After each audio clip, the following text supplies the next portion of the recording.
बिस्मिल्लाहिर्रहमानिर्रहीम। अस्सलामु अलैकुम वरहमतुल्लाहि वबरकातुहू। आज से इंशाल्लाह हम अपने चैनल पर नावल सीरीज़ का आगाज़ करने जा रहे हैं।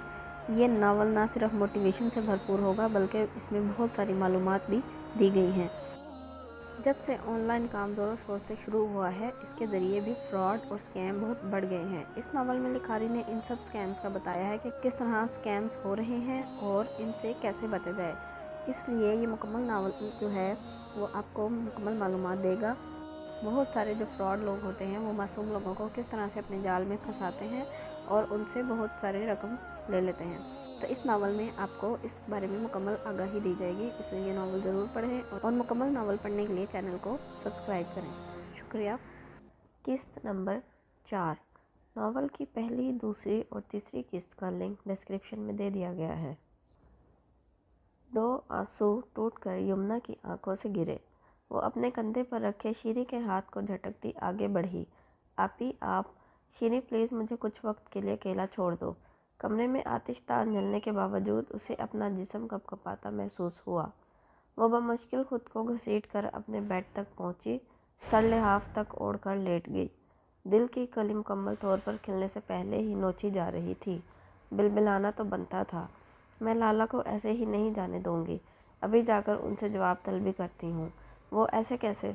यमुना की हालत देखती शीरी जज्बातीपन से बोलती दरवाजे की जानिब बढ़ी, जबकि इसकी बातों का मफहूम समझकर यमुना बिजली की सी तेज़ी से लिहाफ फेंकती उठी और एक ही जस्त में इस तक पहुंची। खबरदार जो तुमने दाइम खान से या किसी से भी इस हवाले से बात करके मेरी ज़ात का तमाशा बनाया तो।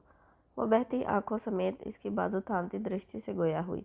आप ही इनसे बात तो करने देना। इसकी ये टूटी बिखरी हालत शीरी से देखना महाल थी। वो इसकी दाइम खान से मोहब्बत की शिद्दत से आगाह थी। उसे देखती वो खुद भी रो दी। यमुना ने कर्ब से सर नफ़ी में हिलाया। जब वो खुद ही किसी और से मोहब्बत का एतराफ़ कर चुका है तो वो क्यों खुद को बेमौल करती। अपनी मोहब्बत की इतनी तौहीन इसे गवारा न थी। शीरी ने उसे खुद से लगाया तो वो इसके गले लगती, ना करने के बावजूद भी रो दी। हम लड़कियों को मोहब्बत रास नहीं आती शीरी, ना जाने क्यों हम मोहब्बत कर बैठती हैं। वो कर्ब से गोया हुई। अगला सीन। न जाने उसे ग्राउंड के पास मौजूद बेंच पर बैठे कितना वक्त गुजर चुका था, इसे कुछ पता न था। कब इसकी क्लास शुरू होकर कब ख़त्म हुई वो कुछ भी तो न जानती थी। दिमाग तो मफलूज हो चुका था। अकाउंट से पैसे कहाँ गए और अब वो फ़ीस कैसे भरती। पहले ही इस रकम में से आधी उधार थी, अब ऊपर से ये स्कैम। दिमाग फट रहा था, शिद्दत ज़ब्त से आंखें सुर्ख हो गई थी। हाय ब्यूटीफुल लेडी, क्या हुआ? तभी रेयान इसके पास आकर बेंच पर कुछ फासले पर बैठा। एमन ने खाली खाली निगाहों से उसे देखा। आज तो गायब दिमागी में उसे रेयान को घूरना या वहाँ से उठना भी याद न रहा था। हमेशा से ऐसे ही तो होता आया था। इसकी रिजर्व नेचर के बायस कोई लड़का इसके साथ फ्रैंक होने की कोशिश न करता, जबकि ये रेयान वो वाहिद था जो एमन के बुरी तरह झिड़कने के बावजूद भी मुस्तकिल मिजाज साबित हुआ था। एमन को देखते ही इसकी आंखों में दीप से जल उठते थे, मगर इतना ही वो लड़की उसे नज़रअंदाज करती थी। उसे झिड़कने के बावजूद भी जब वह मुस्तकिल मिजाज रहा तो एमन ने उसे नज़रअंदाज करना ही बेहतर समझा। यार अब इतना भी बुरा नहीं हूँ एमन, अगर कोई प्रॉब्लम है तो शेयर करके देख लो, शायद मैं किसी काम आ ही जाऊँ। वो इसकी वीरान आंखें और सफ़ेद पड़ती रंगत को देखता बेचारगी से गोया हुआ। मेरे साथ स्कैम, फ़ीस 50,000। वो थूक निगलती खुद को कंपोज करती बामुश्किल चंद टूटे फूटे अल्फाज ही अदा कर पाई। हवास इस कदर मुख्तल हो रहे थे कि उसे हवास बहाल करना इस वक्त दुनिया का सबसे मुश्किल तरीन काम लगा। रेयान को इसकी बातों का कुछ कुछ मफहूम समझ आने लगा। इसके माथे पर बल नमूदार हुए।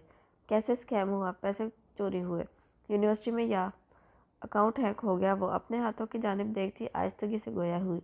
आज आखिरी तारीख है फ़ीस सबमिट करवाने की। चलो उठो, पहले फ़ीस तो जमा करवाते हैं, बाकी सब कुछ बाद में करेंगे। इसने एक झटके से उठते एमन का हाथ थामकर इसे भी उठाना चाहा। एमन ने हैरत से इसके हाथ में थामा अपना हाथ देखा, फिर उसे आई एम सॉरी इसकी नज़रों के ताक़ुब में देखते रेयान ने शर्मिंदगी से इसका हाथ छोड़ा।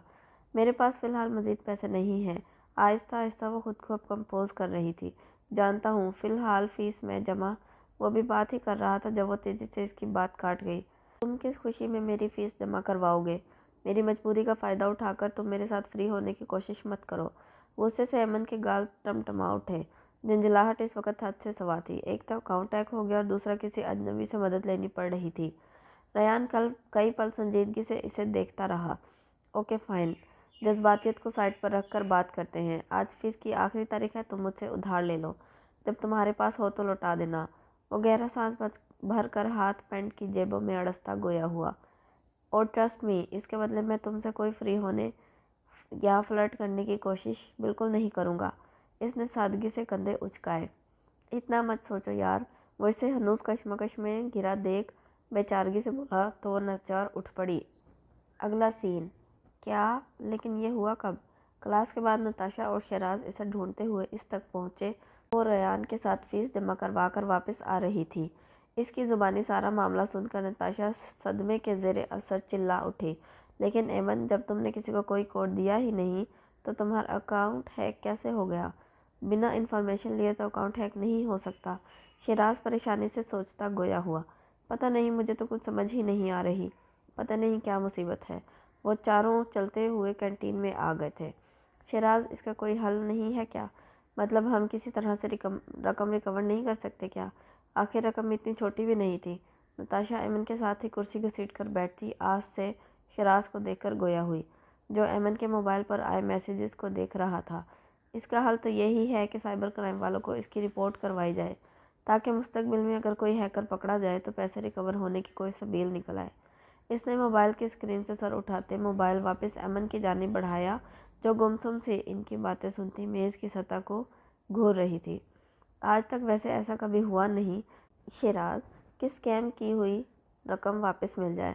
इन स्कैमर्स के दिमाग इतने कोई आला पाए के होते हैं और इनका होमवर्क इतना मुकम्मल होता है कि ये पकड़े नहीं जाते। रयान, जो तब से इनके पास खड़ा मोबाइल पर कुछ टाइप कर रहा था, इसने मोबाइल बंद करके जैकेट की जेब में रखा और इनकी तरफ मतवज्जा होता गोया हुआ। मेरे ख्याल से तो ये रिपोर्ट्स वगैरह करवाना या इनके हेडक्वार्टर चक्कर लगाना महज वक्त का ज़िया है। इससे कुछ हासिल वसूल नहीं। खैर, ये मेरा अपना पॉइंट ऑफ व्यू है। अगर अहमद का दिल माने तो वो रिपोर्ट ज़रूर करवाए। मैं अब चलता हूँ। इसने बात मुकम्मल करके लापरवाही से शाने उचकाए और वहाँ से बाहर निकल गया। नताशा ने गुस्से से इसकी पुश्त को घूरा। आया बड़ा। स्कैमर के दिमाग बहुत आला पाए के होते हैं। इसने रयान की नकल उतारी। है तो इंसान ही ना कहीं तो गलती करके पकड़े जाएंगे ही ना। और मेरी तो बद्दुआ है कि गरीबों का खून चूसने वाले इतना बुरे फंसे कि नानी दादी सब याद आ जाए। नताशा ने गुस्से और तासुब से सर झटका। इन जैसों को तो बद्दुआएं भी नहीं लगती ताशु। न जाने वो लोग एक दिन में कितनों की बद्दुआएं समेटते होंगे, मगर वो फिर भी अपने काम में मुस्तकिल मिजाजी से लगे हैं। एमन ने गायब दिमागी से मेज़ की सतह पर लकीरें खींची। और मेरे ख्याल से रयान ठीक कह कर गया है। कोई फ़ायदा नहीं होगा कहीं पर भी कोई रिपोर्ट करवाने का। महज वक्त का ज़िया है और इतनी मसरूफियत में मेरे पास बस वही नहीं है। वो भराई आवाज़ में खोई खोई सी कहती उठकर चली गई, जबकि नताशा ने तासुब से उसे जाते देखा। खुदा गारत करे ऐसे लोगों को एमन। इसने हाथ की उंगली से नम आँखों का कोना साफ किया। अगला सीन। लाउंज से कह कहो कि आवाज़ें आ रही थी। मामू सामने सिंगल सोफे पर विराजमान थे। खुशी इनके चेहरे से झलक पड़ रही थी, जबकि मामी अफीफ़ा के साथ सोफे पर बैठी थीं। इनके सामने मिठाई का डब्बा खुला पड़ा था, जबकि अफीफ़ा की तो आज छब ही निराली थी। वो पिस्ता कलर के खूबसूरत से सूट में हल्के फुल्के मेकअप और ज्वेलरी में बहुत खूबसूरत दिखाई दे रही थी। दफ़अतन आइज़ल आंधी तूफ़ान की मानिंद अपने कमरे का दरवाज़ा खोलती बाहर भागी चली आई। आपको बहुत बहुत मुबारक हो बज्जो, बहुत बहुत मुबारक। मैं कहती थी ना आपके लिए वाकई एक शहज़ादा आएगा कि लोग देखते रह जाएंगे। आइज़ल वहीं सोफ़े पर अफीफ़ा के साथ धप से बैठती इसके गले में अपनी बाजुएं हायल करती चहकी। क्या मामी यार, ऐसे क्या देख रही हैं? चले गए हैं वो लोग? उनकी गाड़ी के जाने के बाद ही बाहर निकली हूँ। वो मामी को देखकर मुंह बसोर कर कहती सोफ़े से नीचे कारपेट पर बैठी और सामने मेज़ पर खुले मिठाई के डब्बे पर झुकी। और हाँ, याद आने पर मामी की जानिब पलटी। अब आप ये मत कहना कि नज़र न लगा देना मेरी बेटी को। तो आपकी इत्तला के लिए अर्ज़ कर दूं कि बच्चों को मैंने ही तैयार किया है। और इसके बाद आयतुल कुर्सी और सारी दुआएं पढ़कर आपी पर फूंक भी मारी थी, ताकि किसी की नज़र ना लगे। इसके बावजूद कहते हैं कि माँ की नज़र लग ही जाती है। अब अगर बच्चों को नज़र लगी ना तो आपकी ही लगेगी, तो आप इस बात को मेरे सर मत डाल देना। वो रूठी रूठी सी मामी की जानिब चेहरा करती अपना दिल हल्का कर रही थी। सुबह से वो कमरे से बाहर तक नहीं आई थी।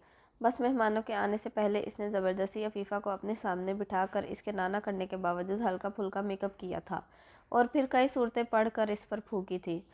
अब मुझे यूँ मत देखना मामी जान, मेरी बहन का रिश्ता तय हुआ है तो मैं मिठाई खा रही हूँ। बस जो आपने खा ली ना, नहीं तो मामी ने फिर बोलना है कि करम जली मेरी बेटी का हक खा गई।